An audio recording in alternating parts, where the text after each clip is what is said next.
오늘은 9월의 첫날입니다. 9월의 첫날. 9월의 첫날에 주님 앞에 나와 예배 드리는 귀한 분들을 축복합니다. 새벽으로 나오는 분들을 축복합니다. 또 예배 때 주님 앞에 나와 이렇게 예배 드리는 분들을 축복합니다. 살아가면서 그 축복하고 싶은 순간들이 참 많이 일어나는데 누가 가장 귀한가? 주님 앞에 나오는 이들입니다. 새벽으로 나오고 수요일로 나오고 금요일로 나오는 귀한 분들을 주의 이름으로 축복합니다. 하나님께서 믿음을 지키는 이들에게 맺게 해주시는 그 은혜와 열매가 넘치고 가득하게 되시기를 바랍니다. 이스라엘에서 여름이라는 것은 끝이란 뜻입니다. 왜냐하면 두 가지 의미 때문에 끝입니다. 하나는 히브리어로 끝이란 단어와 여름이란 단어가 워드 플레이가 되기 때문에, 그래서 여름이란 단어는 끝이란 단어와 같아집니다. 워드 플레이가 되는 겁니다. 자음이 자음을 가지고. 또 하나, 이스라엘의 계절은 여름이 마지막 계절입니다. 우리는 겨울이 마지막 계절이고 봄이 시작 계절처럼 느끼지만 이스라엘은 여름이 마지막이고 가을이 시작입니다. 그래서 새해를 나팔절이라 부르는데 그것이 음력으로 7월 1일이고 그 음력이 우리나라 음력으로는 8월 1일입니다. 우리나라 8월 1일이 이스라엘에서는 7월 1일이고 그날이 나팔절이고 새해입니다. 새해입니다. 그래서 이스라엘에서 여름은 끝이라는 개념입니다. 끝, 종말이라는 개념입니다. 여러분, 열매는 언제 맺힐까요? 열매는 여름에 맺히고요, 가을에 따는 겁니다. 사람들은 가을에 열매를 맺힌다 그러지만 실은 여름에 맺히고 가을에 따는 겁니다. 그래서 여러분, 내 인생 가을이 오기 전에 가을은 새로운 시작입니다. 이 여름에 반드시 우리가 맺어야 되는 열매가 맺혀지는 복이 있기를 바랍니다. 복이 있기를 바랍니다.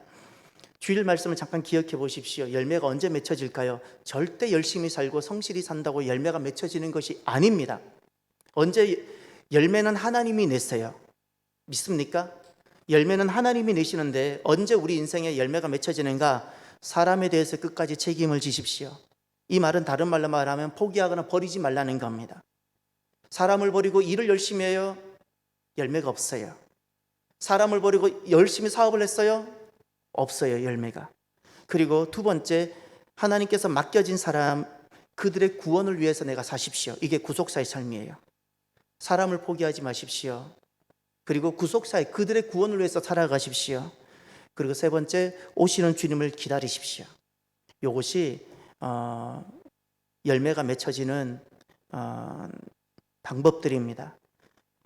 오늘 본문은 예수님께서 두루 다니십니다. 두루 다니시고 호 지역뿐만 아니라 불호 지역 모두를 다 다니십니다. 왜죠? 모두가 복음이 필요하기에. 그래서 그곳에서 가르치시고 전파하시고 고치십니다. 그런데 이제 오늘 본문 5장 1절을 가보십시오.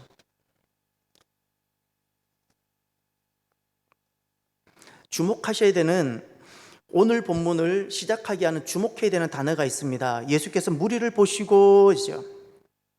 4장 25절로 올라가 보십시오. 갈릴리와 데가볼리와 예루살렘과 유대와 요단강 건너편에서 다 함께 수많은 무리가 따르니라.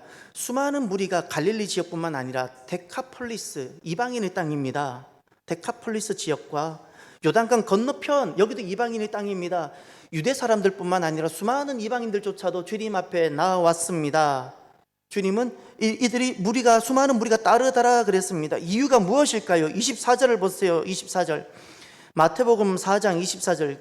그의 소문이 온 어디에 퍼졌다? 수리야. 예루살렘, 이스라엘이 아닙니다. 온 이방까지도 주님에 대한 소문이 퍼졌습니다. 그래서 각 사람들이 모든 앓는 자, 곧 각종 병에 걸려서 고통당하는 자, 귀신 들린 자, 간질하는 자, 중풍병자들을 데려오니 다 함께 그들을 고치시더라. 능력이 나타났습니다. 오늘 이 시대에 대한민국 교회에 하나님의 능력이 나타나기를 바랍니다. 지금은 능력이 필요한 시대입니다. 능력이 필요합니다. 더 이상 말로는 사람들이 듣지 않습니다. 하나님의 능력이 오늘 우리들에게 있기를 바랍니다. 주님 앞에 나온 사랑하는 성도들에게, 이 시대의 마지막 시대에 주님 믿음을 지키고자 하는 사람들에게 하나님 반드시 능력을 주십니다. 우리 교회가 능력이 가득하고 여러분들에게 하나님의 권능과 능력이 가득하기를 바랍니다. 그런데 중요한 것이 하나 있습니다. 25절에 24절에 그들을 고쳤기 때문에 25절에 수많은 무리가 따랐어요. 그리고 5장 1절을 가보십시오. 그들을 고쳤기에 수많은 무리가 따랐어요. 그런데 5장 1절에 가면 주님의 모습을 보십시오. 예수께서 무리를 보시고예요. 고침을 받았기에 수많은 무리가 따라왔는데 예수께서 5장 1절 무리를 보시고 산에 올라가 앉으시니, 이것이 너무 중요합니다. 예수님을 그렇게 많이 따르는데 맞아주시지 않으셨다는 것을 기억하십시오. 맞아주시지 않으셨어요. 오히려 냉혹하게 그들을 두고 산으로 가셨어요. 산 좋아하시나요? 예, 내려올 산을 왜 올라가는지 모르겠어요. 그죠? 예, 내려올 산을 왜 올라가는지. 산 올라가면 좋지요. 예, 쉼도 되고. 산에 올라간다는 것은 무슨 의미일까요? 무리와 제자를 가르는 자리입니다. 산은 두 가지가 분명히 있습니다. 자기 결단이 있어야 산에 갑니다. 수많은 군중과 무리에 휩쓸려서 고침받고 질병받고 예수님께만 나와도 고침받고 치유받고, 이런 군중 심리와 우연성을 구별하기 위해서 하나님은 예수님은 산이라는 곳을 택하셨습니다. 자기 결단이 있지 아니하면 산으로 나아가지 않습니다. 우연성, 내가 길을 가다가 사람들이 무리가 모여있기에 가서 예수님을 만나는 것이 아닙니다. 자기 결단하고 자기 시간 내고 그럴 때 가능한 것이 산입니다. 또 한 가지, 산이란 어떤 의미입니까? 자기 희생입니다. 대가를 지불하지 않고는 좋은 것만은 얻으려는 노예근성, 대가를 지불하지 않아요. 그저 얻으려고만 하고, 이 노예근성이라 그러는데, 이런 노예근성과는 주님께서는 분명히 구별하시는 겁니다. 무리는 이것이 가능해요. 무리는 군중심리로도 무리가 가능하고 노예근성으로서도 기적은 나타날 수 있는데, 그것으로는 하나님의 나라가 가정 안에, 그리고 한 사람 한 사람이 제자로 세워지지 않게 됩니다. 어떤 자기 희생이 필요한가? 자기 계획에 대한 희생이에요. 자기 뜻에 대한 희생, 자기 뜻이 희생되고 자기 계획이 희생되어져야 돼요. 그래서 주님은 산으로 가십니다. 산으로 갔더니 누가 나왔나 보세요. 누가? 5장 1절 하반절, 산에 올라가 앉으시니 다 함께. 아멘. 무리들은 어디 갔죠? 무리들은 어디 갔나요? 그 수많은 고침받은 사람들은 다 어디 갔나요?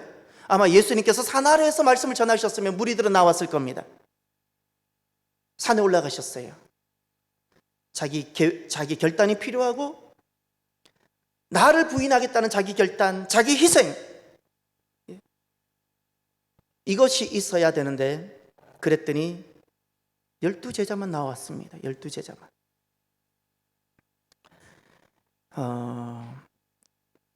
제자란 자기 결단과 자기 희생으로 예수님이 계시는 그 산으로 가는 사람이에요. 우리가 나아가면 주님께서는 이들을 가르치시고 양육하십니다. 2절을 보세요. 주님은 누구를 가르치셨나? 입을 열어 가르쳐 이르시되, 가르치다, 지난주에 말씀을 드렸죠? 디다케. 예, 디다케. 이 단어가 어디서 등장했죠? 23절을 보십시오. 예수께서 온 갈릴리에 두루 다니사 그들의 회당에서 가르치시며 천국 복음을 전파하시며, 이 전파는 무리들에게도 가능합니다. 고치는 것은 무리에게도 가능합니다. 딱 한 가지 무리와 구별시키는 단어가 하나 있는데, 그것이 가르치다입니다. 이것이 디다케입니다. 이것은 무리와 구별되는 단어입니다. 예. 전파도 무리에게 가능한 단어이고 고침도 무리에게 적용이 가능한 단어인데, 주님께서는 딱 한 단어만큼은 구별해서 제자들에게만 쓰시는 단어가 있습니다. 그것이 디다케. 제자들만 양육하시고, 주님은 제자로 자기 결단과 자기 희생을 가지고 나오는 사람들을 세우시는 거예요. 주님은 결국 하나님 나라를 누구에게 위탁하시고 맡기시는가? 제자들입니다. 기적을 경험한 사람이 아닙니다. 좋은 말씀을 들은 사람이 아닙니다. 자기 결단과 자기 희생이 있는 제자들. 여러분들은 누구입니까? 오늘 이 자리에 나온 사랑하는 여러분들을 축복합니다. 여러분들은 무리가 아니라 제자이기를 바랍니다. 주님 앞에 어떤 결단이 있고 어떤 헌신이 있습니까? 조금이라도 희생이 오면 내가 주저하고 발을 빼려고 하고 있진 않습니까? 주님은 나를 위해서 목숨까지도 드렸는데 나는 어떤 대가를 지불할 마음이 있는지요? 저와 여러분들이 자기 결단과 자기 희생이 있는 복된 사람이 되기를 바랍니다. 그러면 주님께서 오늘 본문에 제자들을 부르십니다. 산으로 부르십니다. 왜 부르셨을까요? 이것이 중요합니다. 저는 그것을 많이 봤습니다. 지금 또 보고 있는데 우리들의 생각이 얼마나 짧고 우리들의 생각이 얼마나 부족한지 참 많이 느껴집니다. 우리가 주님을 떠나고 싶진 않는데 주님께서 내 인생에 너무 깊이 개입해서 주님께서 원하시는 대로 내 인생을 만들어 갈까봐 우린 너무나도 불안해하고 주님께서 나를 그냥 송두리째 확 잡아버려가지고 선교사로 보낼까봐 우리는 엄청 몸조심하면서 하나님께서 나를 선교사 정도로 보내지 않도록 적절한 거리를 유지하며 살아가는 것을 제가 너무나도 많이 보고 하나님은 내 자녀들을 그냥 홀연히 불러가실까봐 어떻게 주의 종이든 어떻게든 막 써버리실까봐 내 자녀를 적절하게 지켜가며 살아가는 것을 교회 안에서 너무나도 많이 봅니다. 이게 얼마나 우스운 꼴인지를 모릅니다. 정확하게 말하면 정말 우스운 꼴입니다. 이것이 불신입니다. 그렇게 기도하는데 주님을 믿지 않는 겁니다. 불신입니다. 불신. 왜 주님께서는 우리를 부르실까요? 왜 부르실까요? 주님이 부르시면 진짜 우리들에게는 그 부르심을 피해야 되는 좋지 못한 어떤 것인가요? 어떤 것인가요? 복을 주시기 위해서 부르십니다. 복을 주시기 위해서 부르시는 겁니다. 이제 성경을 보세요. 제자들이 주님 앞에 나왔어요. 제자들이 주님 앞에서 주님의 심정을 보세요. 믿음 없는 우리들, 주님께서 나를 홀라당 써버릴까봐 두려워하고 있는 나들, 내 가정이나 내 자녀들 홀라당 주님께서 마음대로 써버리실까봐 그 믿음 없어서 불안해하는 나에게 주님은 어떤 말씀을 하시고 어떤 심정인지를 보세요. 어떤 심정인지. 이제 3절부터 반복되는 단어가 있습니다. 주목하세요. 오늘 결국 이 한 말씀을 주님께서 우리에게 하고 싶으신 거예요. 왜 제자들을 부르시나요? 왜 나에게 가까이 오려고 하실까요? 왜 산에 올라가 제자들을 기다리실까요? 오늘 나를 왜 기다리실까요? 3절. 심령이 가난한 자는 그 다음 읽어주세요. 복이 있나니 밑줄 치세요. 예, 그 복을 주시기 위해서예요. 4절. 애통하는 자는 복이 있나니 밑줄 치세요. 그 복을 주고 싶으셔서. 5절. 온유한 자는 그 복을 주고 싶으셔서. 복을 주고 싶으셔서 하나님은 제자를 찾으시고 우리를 기다리시는 거예요. 6절. 의에 줄이고 목마른 자는 복이 있나니 복을 주고 싶으신 거예요. 우리 어미만 되어도 자녀에게 좋은 것을 주고 싶으시잖아요. 어미만 되어도 자녀에게 좋은 걸 주고 싶으신데 우리 주님께서는 우리랑 비교할 수 없는 정말 좋은 것을 복을 주고 싶으셔서 우리를 제자로 초청하시는 거예요. 제자로 우리를 부르시는 거예요. 소명으로. 7절. 긍휼히 여기는 자는 아멘 복을 주고 싶으셔서. 8절. 마음이 청결한 자는 복이 있나니. 9절. 화평케 하는 자는 복이 있나니 복을 주고 싶으셔서. 10절. 의를 위하여 박해를 받는 자는 복이 있나니. 아멘. 그리고 11절을 다 함께 보세요. 11절을. 나로 말미암아 너희를 욕하고 박해하고 거짓으로 너희를 거슬려 모든 악한 말을 할 때는 다 함께 너희에게 복이 있나니. 아멘. 너희에게 복이 있나니. 너희에게 복이 있나니. 하나님께서는 복을 주시고자 우리를 부르셨습니다. 하나님의 모든 부르심은 복입니다. 저는 이것을 믿습니다. 저는 이것을 믿습니다. 지난날 하나님께서는 아담과 하와에게 복을 주시고자 에덴 동산을 지으시고 에덴 동산으로 부르셨습니다. 그 에덴 동산을 잃어버린 우리들 주님은 또다시 부르십니다. 하나님의 모든 에덴 동산을 잃어버린 우리들에게 하나님은 다시금 이 마카리오스란 헬라어인데 마카리오스를 주고 싶으셔서 하나님은 다시금 우리를 부르세요. 하나님의 모든 부르심은 복입니다. 복입니다. 자녀 어설프게 아끼지 마세요. 내 남아있는 시간 어설프게 아끼지 마세요. 나중에 다 후회합니다. 다 후회합니다. 후회합니다. 이제 무엇이 복인가를 보십시오. 하나님이 우리에게 진짜 주고자 하시는 바가 무엇인가를 보세요. 이제 다시금 3절로 가셔서 하나님이 우리에게 복을 주시고자 부르신다면 그 내용이 무엇이냐는 겁니다. 무엇이 복이냐는 겁니다. 3절, 심령이 가난한 자는 복이 있나니 다 함께 천국이 그들, 천국에다가 하나님의 나라라 적어놓으세요. 하나님의 나라예요. 하나님의 나라가 복이고 그 하나님 나라를 우리에게 주고 싶으신 겁니다. 어디에? 가정에, 어디에? 교회에, 어디에? 내 마음 안에. 하나님이 왕이시고 하나님이 통치하시는 바로 그 나라. 할렐루야. 이것이 복인 거예요. 두 번째, 4절, 애통하는 자는 복이 있나니 다 함께 그들이 위로를, 누구의 위로인가요? 하나님의 위로입니다. 사람이 어설프게 노래 부르면서 받는 위로가 아니라 하나님의 위로. 하나님께서 내 곁에 오셔서 나와 함께 하시면서 하나님께서 위로하시는 그 위로, 이것이 복이에요. 이것이 복. 사람 찾지 마세요. 하나님 위로가 있어요. 5절, 그 다음 5절, 온유한 자는 복이 있나니 그들이 땅을 기업으로, 누구의 기업인가요? 하나님의 기업. 하나님이 반드시 주시는 몫이 있어요. 하나님의 몫이 있어요. 하나님이 주시는 분량이 있어요. 하나님의 기업이 복입니다. 하나님의 기업. 우리의 믿음과 우리의 신앙과 우리의 교회가 하나님의 기업이 되어야 복입니다. 기업이 되어야, 하나님의 기업이 되어져야 돼요. 내 가정도 하나님의 기업으로 만들어 가십시오. 어설프게 사람 냄새 가득한 인간 모임 되게 하지 마십시오. 하나님이 기업이 되어야 하나님이 주시는 남편, 하나님이 주시는 자녀, 하나님이 주시는 가정 위에 되어져야 돼요. 이것이 복인 거예요. 그 다음 6절, 의에 줄이고 목마른 자는 복이 있나니 다 함께 그들이 배부를 것이. 하나님의 공급. 하나님의 공급이 있어요. 하나님의 공급. 이것이 복입니다. 내가 열심히 살아가는 것도 중요하지만 무엇이 복인가? 하나님의 공급하심이 있음을 확신하십시오.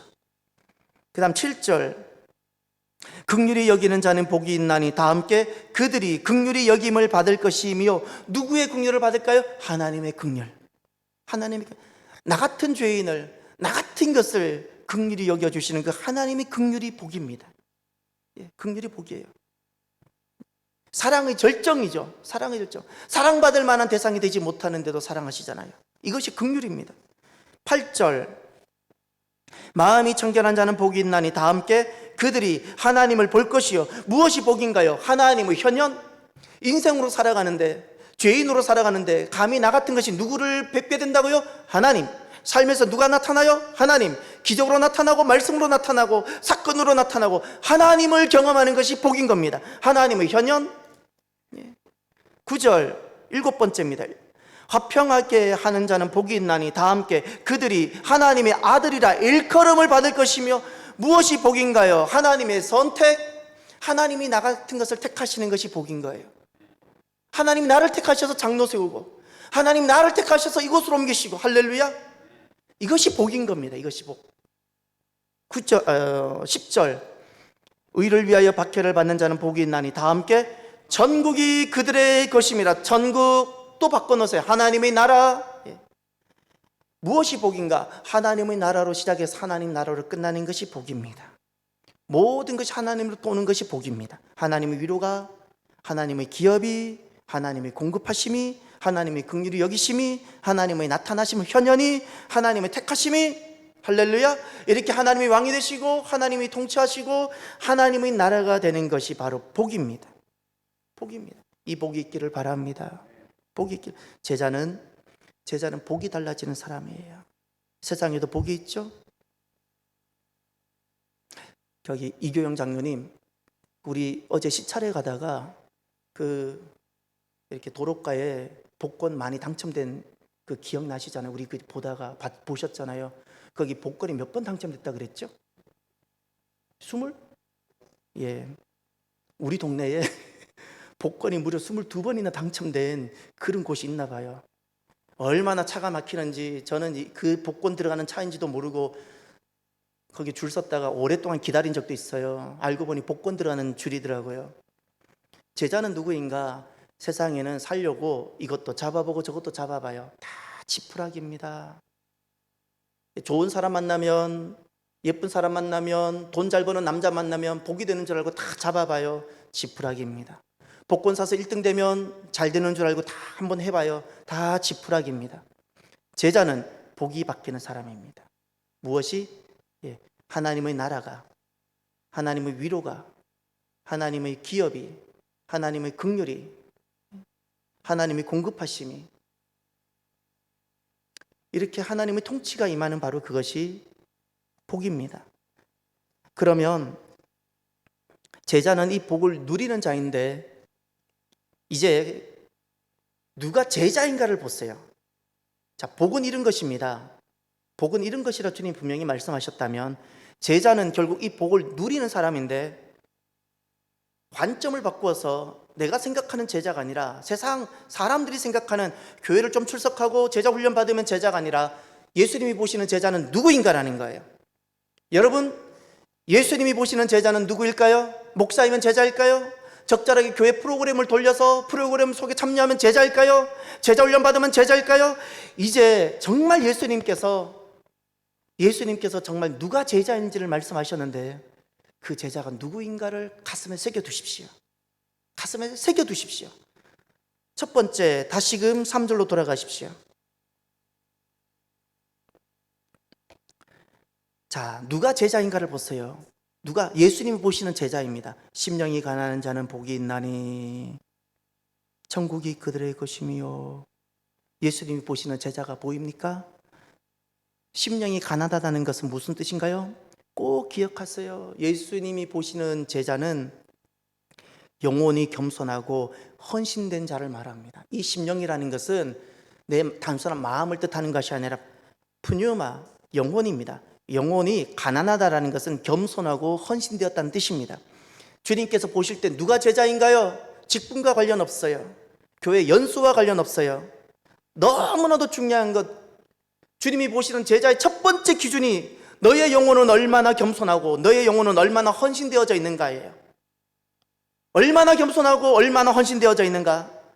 이 푸뉴마, 심령이라는 단어를 우리는 번역을 참 잘했어요. 그래서 령이에요. 영자가 꼭 들어가야 돼요. 이 단어를 다른 말로 바꾸면 영혼이에요. 영혼이 가난한 자예요. 이 영혼이 가난하다는 것을 이해하기 위해서 이 푸뉴마와 반대되는 단어를 한번 적용시켜 보면 푸시케라는 단어예요. 푸시케라는 것은 육을 뜻하는 겁니다. 오늘 본문 5장 3절에서 말하는 이 가난이라는 것은 육의 가난을 말하는 것이 아닙니다. 푸시케의 가난이 아닙니다. 푸뉴마의 가난이에요. 영혼이 겸손하고 영혼이 헌신된 자, 이 사람이 주님이 보시는 제자입니다. 그러니 항상 하나님은 내 심령을 보시는 줄 믿으시기를 바라요. 심령을 보세요. 두 번째, 예수님이 보시는 제자입니다. 누가 제자일까요? 4절, 애통하는 자는 복이 있나니 그들이 위로를 받을 것이며. 애통하는 자가 나옵니다. 왜 애통하죠? 왜 슬피 울죠? 몸이 아파서? 사업이 망해서? 자녀가 잘 안 돼서? 내 죄 때문에 아파하는 자입니다. 누가 제자인가? 내 자녀 때문에 아파하는 사람이 아니고, 사업이 어려워져서, 돈이 어려워져서 아파하는 사람이 아니라, 질병 때문에 힘들어서 죽을까 봐 두려워서 아파하는 사람이 아니라, 이 애통은 내 죄 때문이에요. 내 죄 때문에, 내 안에 있는 이 악 때문에 내가 아파하고 신음하는 자, 이 사람이 주님이 보시는, 주님이 인정하시는 제자입니다. 그래서 회개하고, 그리고 내 죄를 하나님 앞에 시인하고, 그렇게 아내를 사랑한다 하지만 아내에게 함부로 대하는 나, 때마다 시마다 남편에게 함부로 대해버리는 나, 이런 내 죄를 보는 겁니다. 내 죄를. 이 사람이 제자입니다. 세 번째, 5절을 보십시오. 누가 제자인가? 온유한 자는 복이 있나니 그들이 땅을 이 기업으로 받을 것이며. 온유하다 그랬습니다. 온유하다는 것은 제가 거듭거듭 말했지만 좋은 성품이 아니라고 제가 말씀을 드렸습니다. 온유의 너무나도 중요한 모습이 하나 있는데 오래오래 참는 겁니다. 왜 오래 참죠? 하나님의 통제에 복종하기 위해서. 그래서 이렇게 적어놓았어요. 하나님의 통제에 복종하는 자. 하나님의 통제에 복종하는 자가 온유입니다. 애통이라는 것은 내 죄에 대해서 아파하는 자이고, 심령이 가난한 자는 영혼이 겸손하고 헌신된 자라면, 온유라는 것은 하나님의 통제에 복종하기 위해서 내가 끝까지 참는 겁니다. 남편과의 관계 속에서도 내가 하나님의 통제 속에 들어가기 위해서 내가 끝까지 참고 그러면서 하나님 앞에 하나님의 통제 속에 내가 복종하게 들어가고. 중요한 것은 온유의 가장 핵심은 나의 성품이 좋다는 개념이 아니라 하나님의 통제 속에 내가 들어가기 위해서 나를 죽여가는 과정입니다. 나를 죽여가는 과정. 그래서 여기선 오래 참음이 있는 겁니다. 오래 참음, 견딤. 이 사람이 제자입니다. 하나님의 그 통제에 내가 복종하기 위해서 나를 죽이면서 내가 오래 참으면서 견디면서 그렇게 나아가는 그 사람이 주님께서 보시는 제자인 줄을 믿으시기를 바랍니다. 그 다음 네 번째 6절, 의에 줄이고 목마른 자는 복이 있나니 그들이 배부를 것이며. 의에 줄이고 목마르다 그랬습니다. 의에 줄이고 목마르다, 이 의란 무엇일까요? 결국 사람이 사는 문제입니다. 구원입니다. 배고픔의 문제가 아니라 이 땅에 좀 불합리함 이런 것, 정부가 좀 잘못 통치하고 있는 이 정도가 아니라 결국에는 영혼의 문제입니다. 저 영혼이 죽어가고 있다는 겁니다. 그 구원에 대한 갈망, 구원에 대한 목마름, 그 사람이 제자라는 겁니다. 구원에 대해 갈망하는 자, 이 사람이 제자입니다. 여러분들은 사람을 볼 때 영혼으로 보여집니까? 여러분들은 사람을 볼 때 저 사람이 구원을 받아야 되는데라는 이 안타까운 심정이 있습니까? 있다면 그 사람은 제자입니다. 다섯 번째 7절, 긍휼히 여기는 자는 복이 있나니 그들이 긍휼히 여김을 받을 것이며. 아멘. 여기서 긍휼히 여기다 그랬죠. 이 긍휼이라는 것은 도대체 무엇일까요? 긍휼이라는 것은 죄인인데 마땅히 버려도 아무도 할 말이 없는데 그 죄인을 끝까지 포기하지 않는 사람입니다. 이것이 긍휼이에요. 포기하지 않는 거예요. 죄인이에요. 그가 잘못했어요. 마땅히 버려도 되고 포기해도 아무도 세상에서 나에게 돌을 안 던져요. 그럼에도 불구하고 어떻게 해요? 죄인을 포기하지 않는 것, 이것이 긍휼히 여기는 사람이에요. 그러면 주님께서 어떻게 하신다고요? 나도 너를 포기하지 않겠다는 거예요. 너무나도 중요한 말씀이에요. 내가 너에게 맡긴 영혼을 너가 끝까지 포기하지 않느냐? 그렇게 힘들고 그렇게 어려웠지만 너가 포기하지 않느냐? 나도 너 포기하지 않겠다는 겁니다. 너의 죄됨을 내가 알고 있고 너의 허물을 내가 알고 있는데 나도 너 끝까지 포기하지 않겠다. 이것이 긍휼입니다. 죄인을 포기하지 않는 자, 이것이 제자입니다. 제자. 여러분, 남편을, 아내를 반드시 구원의 대상으로 보십시오. 그냥 인간의 정으로 보는 그런 차원에서는 가정이 결코 견고하게 지어지지 않습니다. 인간의 정으로 내 남편이 좀 잘해야 되고 내 아내가 좀 잘해야 되는 인간의 정으로 결합되어 있는 가정은 바람 한 번 불면 다 사라집니다. 그러니 지금 우리나라가 세계 이혼율 1위잖아요. 결혼하고 나서 지금 거의 50%가 결혼하자마자 이혼하는 것이 아니라 1년에 결혼하는 숫자와 1년에 이혼한 숫자를 딱 보면 거의 50%가 이혼입니다. 황혼 이혼도 많고. 왜죠? 왜 그렇게 쉽게 이혼할까요? 너무나도 쉽게 포기해버리기 때문에. 충분히 이혼할 만한 이유가 다 있다는 것도 저도 동의합니다. 그럼에도 불구하고 사랑하는 여러분, 저와 여러분들이 내가 이루어야 될 구원을 이루어가는 복된 사람, 제자가 되시기를 바랍니다. 여섯 번째 8절을 보십시오. 마음이 청결한 자는 복이 있나니 그들이 하나님을 볼 것이며. 마음이 청결이라 그랬죠. 마음이 청결하다는 것은 어떤 것일까요? 거짓말하지 않거나 죄가 없다는 뜻일까요? 아니요. 꼭 기억하십시오. 마음이 순수한 사람입니다. 여기서 청결이란 단어를 헬라 원어를 가만히 분석해보면 그게 순수와 관련됩니다. 내 카르디아가, 내 심장이 오염되지 않고 순수하다는 겁니다. 그럼 이 순수라는 개념은 무슨 뜻일까요? 여기서 8절의 마음은 3절에 나오는 심령과 전혀 다른 단어입니다. 3절에는 푸념하고 8절에 나오는 마음은 카르디아, 번역하면 직역하면 심장인데 심장이 순수해요. 이 마음이 순수하다라는 것은 무슨 말인가 하니, 이 마음이 맑다는 것은 내가 여기 이것저것 낙서를 하지 않았다는 뜻이에요. 내 인생에 이것저것 내가 낙서해 두지 않은 거예요. 무엇이 낙서일까요? 내 생각대로 그림 그려놓은 모든 것은 낙서입니다. 내 계획대로 이것이 멋있어 보인다고 그려놓은 것이 낙서이고, 부모가 내 자녀에게 이것이 좋아 보인다고 그려놓은 것이 다 낙서일 뿐입니다. 이 낙서가 다 마음이 청결하지 않는 거예요. 그래서 하나님의 역사와 하나님의 구원을 경험하지 못하는 겁니다. 마음이, 이 모든 부분들이 낙서가 지워져야 돼요. 그러니 우리 인생은 내 마음판은 무엇이 되어져야 되나요? 하나님의 그림판. 하나님이 그림 그리셔야 돼요. 내 자녀라고 제발 내가 내 마음대로 주도하려는 것을 내려놓으십시오. 하나님 앞에 철저하게 맡기고 하나님께서 어떻게 개입하셔가지고 하나님께서 그림 그려가시도록 하나님께 번제 드리십시오. 절대 부모의 심정으로는 자녀를 양육해내지 못합니다. 자신 있으면 해보셔도 괜찮습니다. 그러나 때가 되면 자녀는 커버렸고 기회는 없을 겁니다. 그 다음 7번째 9절, 화평하게 하는 자는 복이 있나니 그들이 하나님의 아들이라 일컬음을 받을 것이며. 화평입니다. 화평이란 개념은 다툼이 전제되어져 있습니다. 무엇이 제자일까요? 예수님이 인정하시는 제자는 마음이 순수한 사람이 제자입니다.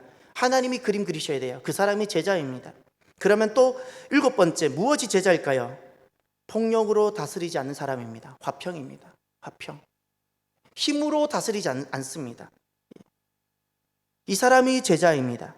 제자입니다. 그래서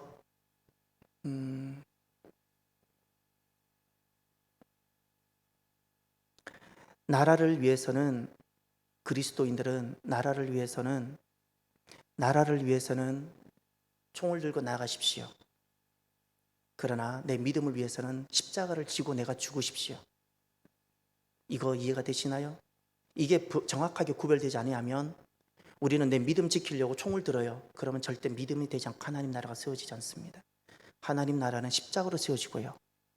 나라는 원수를 이겨야 세워지는 거예요. 나라를 위해서는 총을 잡으시고요. 믿음을 위해서는 십자가를 지고 죽으십시오. 오늘날 한국교회에 필요한 것이 능력이 필요한가 하면 하나님이 정말 살아계시기에 하나님이 행하시는 그 능력이 나타나야 되고 기적이 나타나야 되는가 하면 한국교회 지금 잃어버리고 있는 것이 십자가요, 피입니다. 순교가 없어지고 있어요. 순교가 없어지는 순간 그 땅은 메말라 갑니다.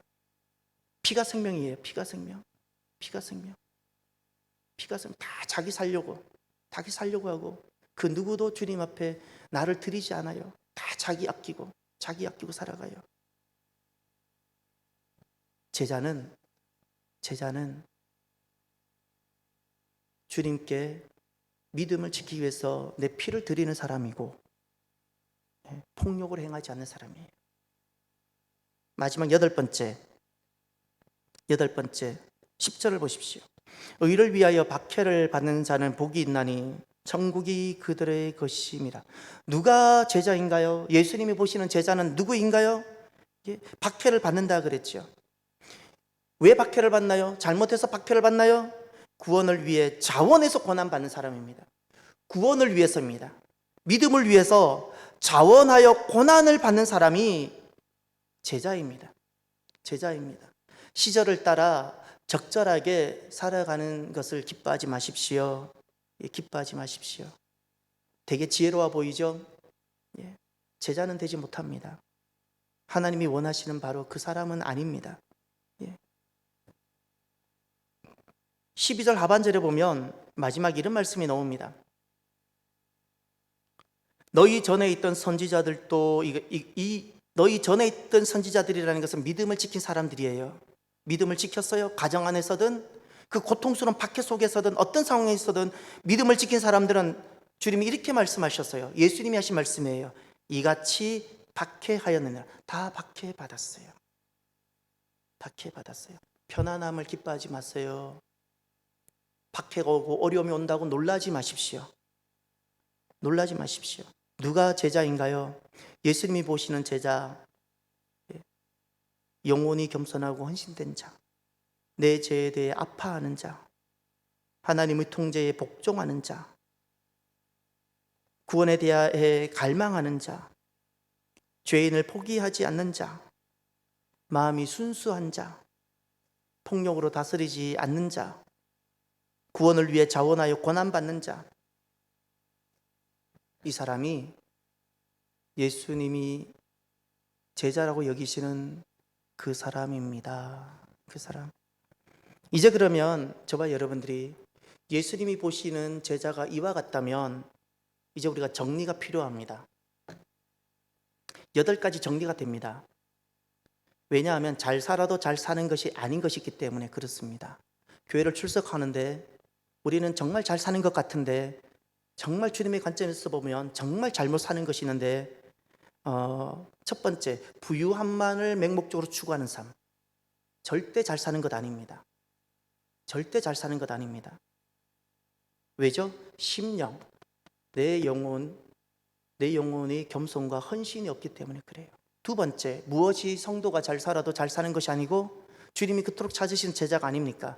내 죄를 끝까지 감추고 괜찮은 척, 아무렇지도 않는 척, 내가 잘 살아온 척하며 살아가는 사람. 예.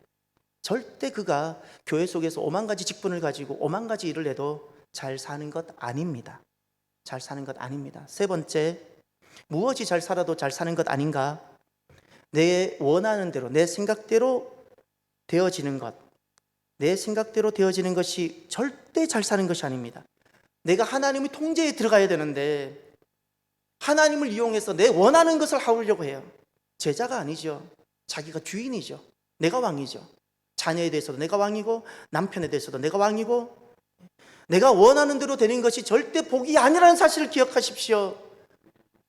여기에 엄청난 저주들이 있어요. 내가 원하는 대로 된다고 기뻐하지 마시고요, 내가 원하는 대로 되지 않았다고 슬퍼하지도 마십시오. 가장 복은 하나님의 통제 속에 들어가십시오. 우리 인생 내일을 알지 못하잖아요. 내일을 안다면 여러분이 계획을 세우셔도 돼요. 그러나 내가 내일의 계획을 알지 못한다면 여러분은 나의 내일을 알고 계시는 하나님의 통제 속에 들어가십시오. 네 번째, 무엇이 잘 살아도 잘 사는 것이 아니고 복이 아닌가요? 세상에서 그저 성공하고 그저 높아지는 거예요. 그저 높아지는 것. 구원과는 아무런 관련 없이 살아가요. 높아는 졌는데 구원과는 아무런 관련이 없어요. 잘 됐는데 구원과는 아무런 관계가 없어요. 집은 번듯한데 남편에 대한 구원에 대한 개념이 없어요.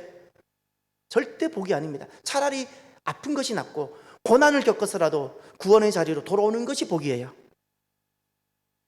또 다섯 번째, 잘 살아도 잘 사는 것이 아닌 것이 무엇인가요? 사람을 잘 분석하고, 사람을 보면 무엇이 잘을 하고 있고 못하고 있는지 사람을 잘 분석하고 사람을 잘 알고 세상은 지식이 많은 것, 절대 복이 아닙니다. 왜죠? 죄인을, 그러면 그 사람은 저 사람은 포기할 만해, 딱 포기해버려요. 저 사람은 가까이 하지 않아도 돼, 가까이 하지 않아요. 절대 제자는 아니고 복이 아니지요. 그는 죄인을 금방금방 포기할 겁니다. 호불호가 분명한 사람들, 구원을 위해서 살아가지 않아요. 호불호로 살아가죠. 사람을 잘 분석하니까 나름 자기는 지혜롭다 생각합니다. 그러나 알고 보면 이것이 복이 아니라, 복이 아니면 여러분 중간지대가 없어요. 복이 아니면 저주입니다. 복이 아니면 저주입니다. 여섯 번째, 무엇이 잘 살아도 잘 사는 것이 아닐까요? 내 계획대로 잘 되는 것. 내 계획대로 잘 되는 것이 결코 복이 아닙니다. 마음이 순수해서 하나님의 그림이 그려지고 하나님의 시간에 하나님의 계획대로 하나님의 방법으로 되어져야 돼요. 이것이 복이에요. 이것이 복이에요. 일곱 번째, 무엇이 잘 살아도 복이 아닌가요? 싸워서 이기는 거예요. 마귀하고는 싸워서 이기십시오. 마귀하고는 싸워서 이기십시오. 그건 주님이 원하시는 거예요. 그런데 내가 힘으로 싸워서 이겨요? 복이 아니고 잘된 것 아니에요. 나라를 위해서는 총을 드십시오. 그러나 신앙을 위해서는 내가 죽으십시오. 오늘날 이 시대에 필요한 것은 예수님 때문에 신앙을 포기하지 않고 오히려 피를 흘리는, 대가를 지불하는 사람이 필요합니다. 그 피가 헛되지 않고 그 피를 통해서 그 땅은 도리어 살아나게 되는 겁니다. 부모는 자녀를 위해서 피를 흘려야 되는 사람들이에요. 밥을 주는 사람이 아니에요. 이것이 복이에요. 이것이 복. 여덟 번째, 잘 살아도 잘 사는 것이 아닌 것이 무엇인가요? 편안하고 안락한 것. 박해를 다 피해 다녀요. 고난을 피해 다니고 박해를 피해 다니고 어려움을 피해 다니고 짐을 피해 다니고, 지금은 그것이 되게 좋아 보이고 지혜로운 것 같아요. 그게 복인 것 같아요. 아니요, 내일만 딱 되어보세요. 내일 되면 그것이 얼마나 가슴치고 후회할 만한, 하나님께서 나에게 복을 주시려고 이런 짐도 맡겨주셨는데, 남편이란 짐, 교회라는 짐을, 자녀라는 짐을 이렇게 맡겨주셨는데 내가 그때 왜 그것을 버려버렸는가? 내가 차라리 짐을 지고. 여러분, 근육은 언제 크는지 아세요? 근육은 편안할 때 절대 근육이 크지 않습니다. 가서 막 물리치료 받고 좋은 데 가서 막 마사지 받는다고 근육이 키워지지 않아요. 고통 중에 들어가야 됩니다. 힘들어야죠. 산을 올라간다든지 숨이 막 심장이 터져나갈 것 같은 압박감을 느끼면서 숨이 차고, 그럴 때 비로소 내 근육이 크는 줄 아시지 않습니까? 신앙도 마찬가지입니다. 편안하려고 하면 내 믿음 근육 반드시 다 없어집니다. 하나님은 나를 사랑하시기에 내 믿음의 근육을 잃어버리지 않게 하기 위해서 내게 필요한 영적 짐을, 이게 사명인데 사명을 맡겨주시는 줄을 확신하십시오. 그래서 우리는 내일을 알지 못하기에 하나님만 우리는 선하심을 믿기에 우리는 그래서 이렇게 고백하는 거예요. 내게 주어진 상황이 다 이해가 되지 않을지라도 그래서 나는 항상 기뻐해 보는 겁니다. 어떻게? 믿음으로. 절망하지 않고 기도하는 겁니다. 어떻게? 하나님을 신뢰하기에. 이 모든 상황이 내가 당혹스러울 때도 있지만 어떻게? 내가 믿음으로 감사하는 겁니다. 할렐루야. 예. 말씀을 마무리하기 전에 꼭 제가 여러분들과 같이 말씀을 하나 보고 싶은 것이 있습니다. 신명기 28장을 가보십시오. 신명기 28장. 신명기 28장.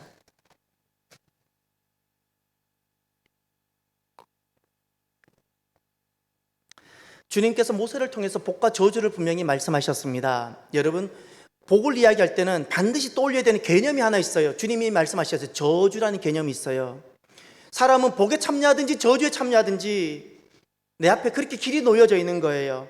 제자는 복에 믿음으로 참여하는 사람이고 무리는 이 복에 참여하지 못하기에 내가 원하든 원치 않든 저주 가운데 있는 사람이에요. 이 사실을 꼭 기억하십시오. 이 사실을.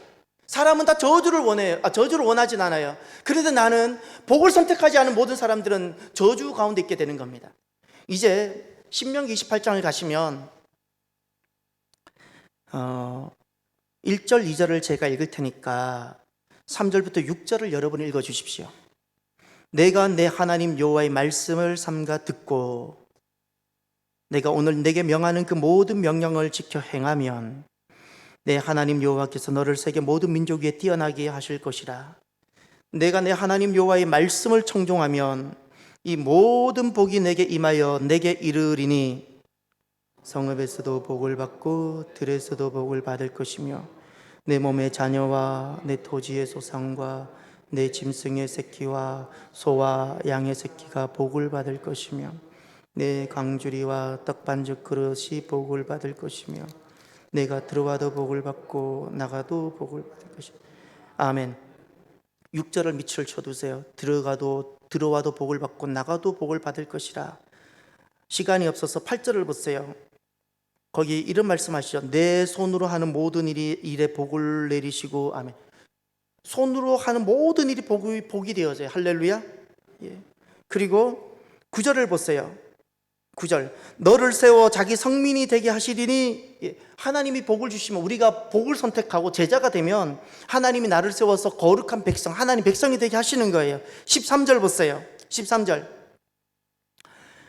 너를 머리가 되게 되고 꼬리가 되지 않게 하시며. 주님께서 결국 우리를 잘 되게 하시는 줄 믿으시기를 바라요. 이것이 내가 복 가운데 들어갈 때입니다. 그런데 15절부터 문단을 나눴어요. 1절부터 14절까지는 복입니다. 1절부터 14절까지는 복이라면 15절부터는 저주입니다. 그런데 저주의 내용이 너무 많아요. 저주의 내용이 68절까지입니다. 15절부터 68절까지 저주의 내용이 몇 배나 더 많다는 사실을 기억하십시오. 그러니 복으로 살아가는 것이 복된 줄 믿으시기를 바라요. 저주는 너무나도 많아요. 저주는. 이제 어디를 보시냐면 15절부터 중에서 19절을 보세요. 내가 들어와도 저주를 받고 나가도 저주를 받고 가정도 안 되고 사업도 안 되고 안에서도 안 되고 밖에서도 안 되는 거예요. 20절을 보세요. 내가 악을 행하여 그를 잊음으로. 하나님을 잊어요. 말씀을 잊어요. 내 손으로 하는 모든 일에 여호와께서 저주와 혼란과 책망을 내리사 망하며 속히 파멸하게 하실 것이며 여호와께서 내 몸에 이 전염병입니다. 전염병이 들게 하사 내가 들어가 차지할 땅에서 마침내 너를 멸하실 것이며. 우리가 믿음을 지키지 않는 그 길이 단순히 믿음을 지키지 않는 길로 끝난다고 여기지 마십시오. 믿음을 지키지 않는 그 길은 내가 자원하여 저주 가운데 나가도 안 되고 들어와도 안 되는 그런 길 가운데 들어가게 되는 것입니다. 이것이 주님의 말씀입니다. 저와 여러분들이 너희에게 복이 있을지니, 복이 있기를 바랍니다. 복이 있기를. 말씀을 닫으면서 여러분, 저와 여러분들이 이런 하나님께서 복을 두신 이 복 가운데 들어오는 이런 복의 사람이 되길 바랍니다. 영원히 겸손하고 헌신된 사람이 되십시다. 내 죄에 대해 아파하는 사람이 되시기를 바랍니다. 하나님의 통제에 복종하는 사람이 되십시다. 구원에 대한 갈망이 있는 사람이 되십시다. 그 사람이 근데 결국 죄인인데 죄인을 포기하지 않는 사람이 되십시다. 내 마음이 순수한 사람이 되십시다. 폭력으로 다스리지 않는 사람이 되십시다. 구원을 위해 자원하여 고난받는 자가 되십시다. 여기에 복이 있고 주님은 이 사람을 제자라 부르셨습니다. 오늘 저와 여러분들이 너희에게 복이 있기를, 저와 여러분들이 복이 있는 사람이 되고 제자의 길을 주의 이름으로 축원합니다. 기도합시다.